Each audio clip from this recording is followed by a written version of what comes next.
We'll see the 10th guideline, sequela. This slide explains the concept of sequela, which is also known as late effect in medical coding. Now we'll see what is sequela. A sequela is a residual effect that remains after the initial, that is acute phase of an illness or injury has completely finished. So there is no time limit on when a sequela code can be used. The condition can appear or persist long after the original incident. Now we'll see the example. So this slide provides a clear example of an incident. This patient has burn injury. So the residual effect, the sequela, the residual condition is scar formation resulting from that burn. So how to code means, see the box 1, code the residual condition first. So example, the scar should be first listed, that is L90.5 have to be coded first. So then we'll give the sequela code, that is burn that caused the scar.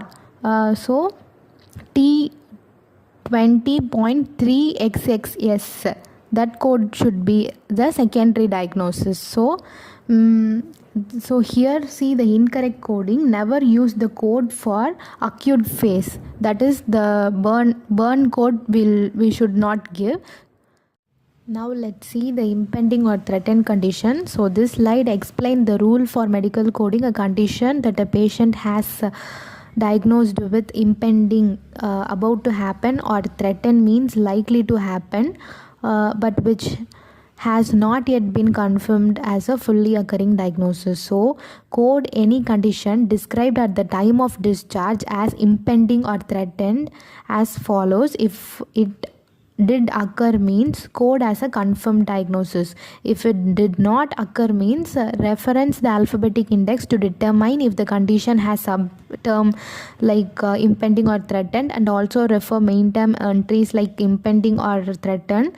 If the subterm are listed, assign the given code. If the subterm is not listed means code the existing underlying condition and not the condition described as impending or threatened. So now let's see the example. So see the decision point 1. If a condition did occur means, for example, if a patient was diagnosed with threatened stroke, but that stroke was confirmed by the time of discharge means we can code stroke as a confirmed diagnosis, that is I63.9. So now let's see the example for if the condition not occur means you cannot code it as a confirmed diagnosis. Now what we have to do means we should look up for a code in alphabetic index, check the main term. If we have myocardial infarction this time means, so look up for the main term infarction myocardium. Now we'll look up for a subterm like impending or threatened. If a code is existing means impending MI or threatened MI, if a code is was there in the alphabetic index means we can code. So impending MI code is I20.0. In some case, if a code is not there means we can code the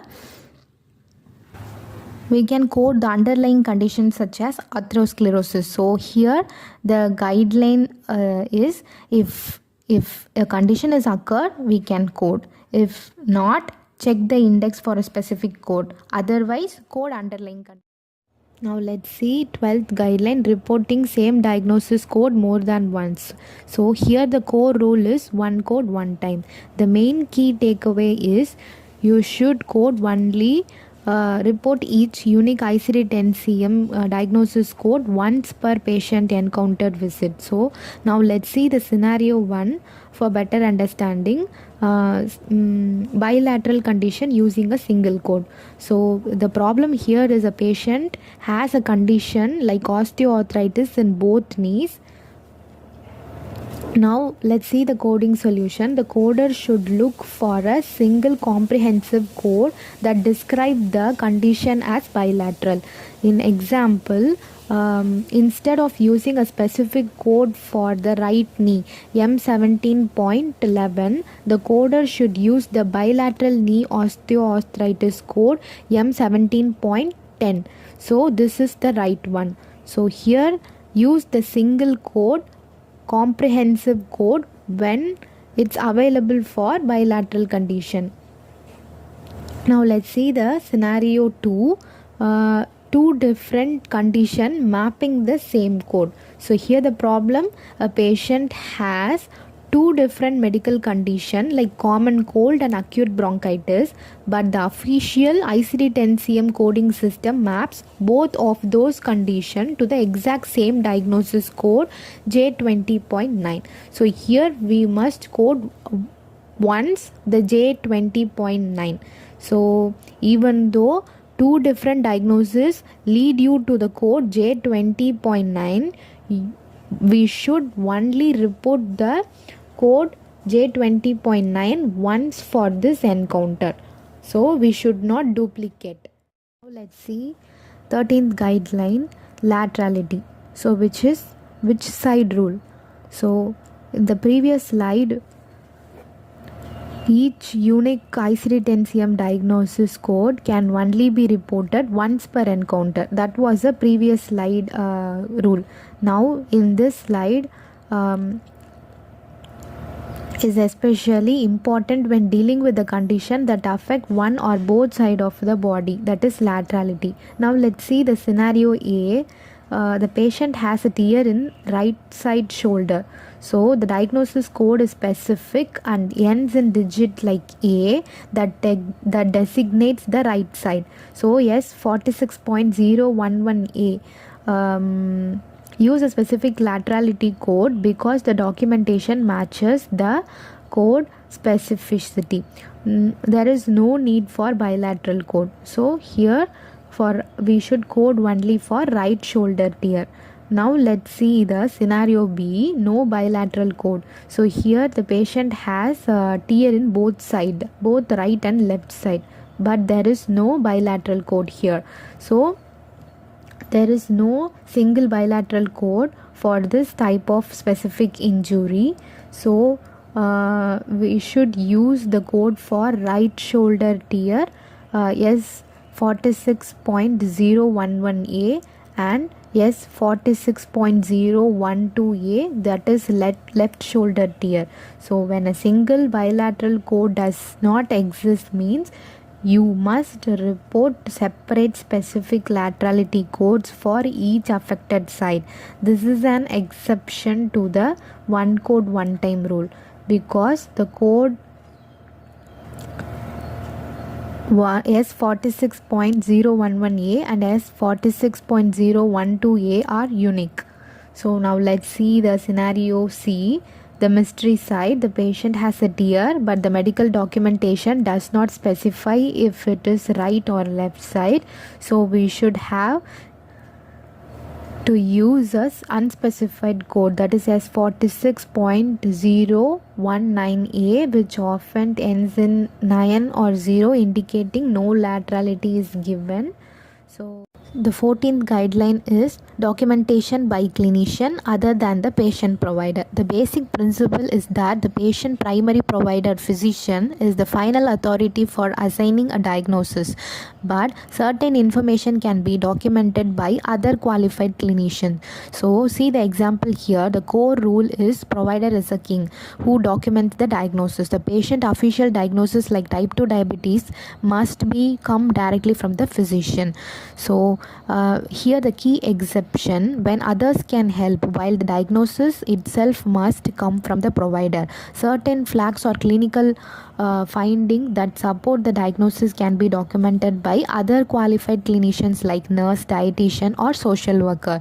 These exceptions are for specific objective and well-defined pieces of information such as BMI, body mass index, often documented by dietitian or nurses, pressure ulcer stage or depth documented by a nurse based on the clinical wound assessment, and coma scale documented by emergency medical technician or emergency nurses. So then SDOH, social determinants of health, often documented by social worker, example housing status and employment, and then LADOH therapist, presumably level of dependence of home or similar documented by a therapist, and laterality documenting which side of the body, right or left, a condition is on, often documented by the person performing the physical examination or imaging, and blood alcohol level documented by lab technician or nurse based on testing, and under immunization documented by nurse based on reviewing the patient chart. The 15th guideline is syndrome. This slide explains how to properly code a syndrome in the ICD-10-CM system. A syndrome is a collection of signs and symptoms that are characteristic of a specific disease or disorder. Like Down syndrome, the process is to broken down 3 steps following the coding compass. So let's see the coding compass syndrome. For step 1, the alphabetic index is a roadmap. When a patient is diagnosed with a specific syndrome like Down syndrome, the first thing a coder must do is look it up for the alphabetic index. So to find if there is a specific code for a syndrome, for Down syndrome, Q90.9 is a code. So always use the specific syndrome code if one is available. This is the most accurate way to describe the patient condition. Now let's see the step 2. There is no code for syndrome means we have to use the manifestation code. So sometime a specific syndrome is diagnosed, but when you check in the alphabetic index, there is no specific code for it. So in that time we have to code manifestation for that syndrome. Like if that syndrome has a symptoms like heart defect, Q21.3, and intellectual disability, F79, and distinct facial feature, R62.8, we have to code manifestation codes for that syndrome. So let's see the step 3. Don't forget to add unrelated condition. The patient may have conditions that are not related to the syndrome, so you must code the syndrome or its manifestation is step 1 and step 2, and you must also separately code any other unrelated conditions or injury. For example, if a patient has Down syndrome and also has a simple arm fracture means we have to report S52.501A, the fracture code also we have to report. This is the coding rule for syndrome. Let's see the 16th guideline, documentation of complication of care, cause and effect relationship. So this slide is about the correct way to document complication of care in a medical setting, focusing on the cause and effect relationship. So let's see the example here. See the panel 1, the provider's rule. The provider must clearly state if a patient new condition or illness is likely a post-operative infection, is directly related to the care or procedure or surgery they received. So if a complication happened, the medical record must show a direct link between the care and the new condition. Means you can't just list the problem, you must document the relationship. So we have to code complication code here. Let's see the panel 2. Not every problem is a complication. So just because a patient has a problem after a procedure doesn't automatically mean it's a complication that needs a specific code. So example, see the example 1. A patient has a headache after surgery. This is a common unless documentation says otherwise. So there is no link, no complication code. See the example 2 in panel 2. Yes, it was a complication. So a patient gets an infection that was serious enough to change the surgery course or require significant new treatment means this needs altered care, or so we have to report it as a complication code. So a complication is a problem that alters a planned course or care or treatment. So expected issues that don't change treatment are usually not coded as complication. So let's see the panel 3. When we have any doubt, we have to query.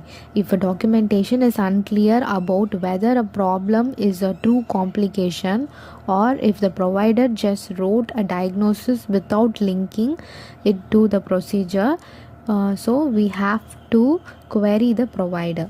So here a simple takeaway is, if you are a coder or a documentation specialist and the record doesn't clearly state the cause and effect link, ask the provider for clarification. The 18th guideline is use of signs and symptoms unspecified code. This slide explains the rule for choosing a correct ICD-10 code when a diagnosis isn't completely specific or confirmed. It breaks down the coding process into 3 panels. So now let's see the example. See the panel 1, the certain diagnosis. So the situation here is the doctor has made a definitive or certain diagnosis. The patient has a strep throat. When a complete or definitive diagnosis is made, coded. So code J02.0 streptococcal pharyngitis as confirmed diagnosis. Now let's see the panel 2, uncertain diagnosis. So in this case, the doctor knows the patient symptom but hasn't determined the cause or a final diagnosis. So the patient has a chest pain but the reason is unclear. If there is no definitive diagnosis means code the sign and symptom that the patient is presenting with. So code R07.9 chest pain unspecified as a confirmed diagnosis. Now let's see the panel 3, unspecified diagnosis. So the doctor knows the condition but is missing as a specific details like cause or type. The patient has pneumonia but the type or organism is unknown means we have to code pneumonia unspecified J18.9 as a confirmed diagnosis. Let's see 19th guideline, coding for healthcare encounters in hurricane aftermath. Okay, this slide explains how to use external cause of morbidity codes, often called E-codes, especially in the context of hurricane. So let's see external cause of morbidity codes, that is E-codes. E-codes are special codes used in the healthcare billing and record that explain how and why the injury was happened. So they describe the external event that caused a patient injury. Now how to use them? They describe the cause, that is external event, and the intent, if it is accidental or intentional, that kind of explanation these E-codes will give. Okay. The important rule here is E-codes are always secondary diagnosis. This means they are used after the main diagnosis like fracture leg to explain how the fracture is happened. So it should be always give as a XDX. Now see the example number 2. Here if a patient has a head injury because of the hurricane means we have to code the head injury first, that is S01.91XA as a first listed diagnosis, and we have to code hurricane X37.0XXA which is the head injury was caused by hurricane. So see the example number 2.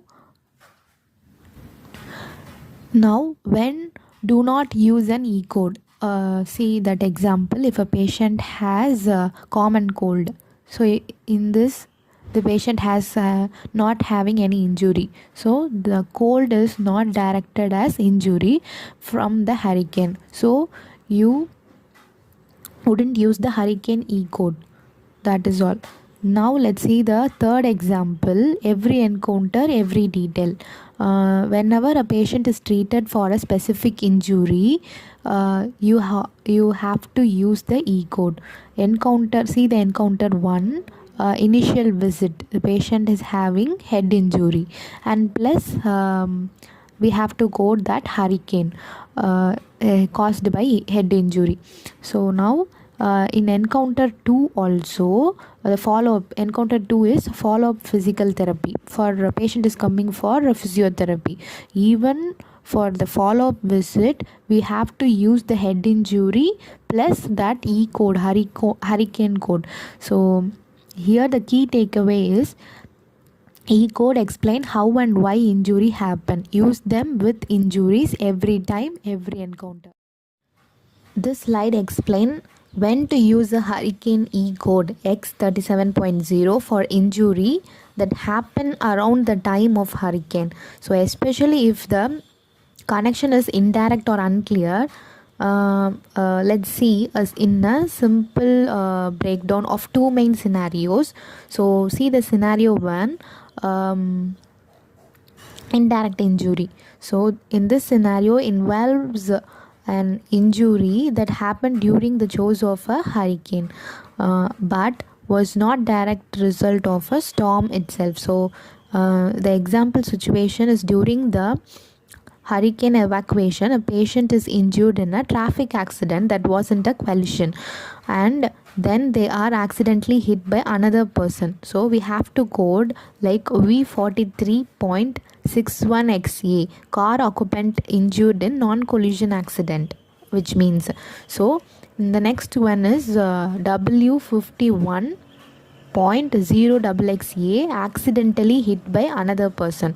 The rule is you do not assign the hurricane code here, X370. That code we should not use here because this injury was not direct result of a hurricane like wind, water, debris like that. So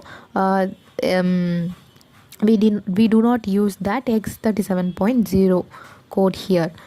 See the second scenario, unclear injury. This scenario involves an injury that occurred during the hurricane and it is unclear whether the storm caused it or not. So the example situation is a patient comes in with head injury S01.91XA that happened during the storm. Example, they fell in the broken window, but the link to the wind, water, debris isn't clearly documented. So use code like S0191XA, head injury first, and we have to assume that it was a hurricane. So we have to code X37.0XXA. The rule here is if the injury occurs during the hurricane and it is unclear, the instruction is to assume it's due to the hurricane and assign the hurricane code. So X37.0XXA. Other possible E codes is the slide also remind us of other important E code that may be relevant during a large weather event. X30 excessive heat, X31 excessive cold, X38 flood.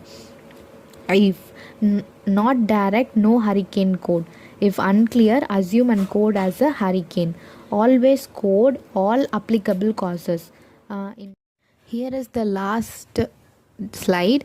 So more than just diagnosis, explain other reason for care. Okay, this slide explain the use of Z codes, which are important codes used in healthcare to provide the context about the patient's situation beyond just their main medical diagnosis. So here's the breakdown of the information is what are Z codes, adding vital context. So the purpose is Z codes are used alongside the main medical diagnosis to explain why and where and other important information about the patient's need for care. They provide context. So the rule in diagnosis, they can be listed as principal or secondary diagnosis, but they are usually a secondary diagnosis.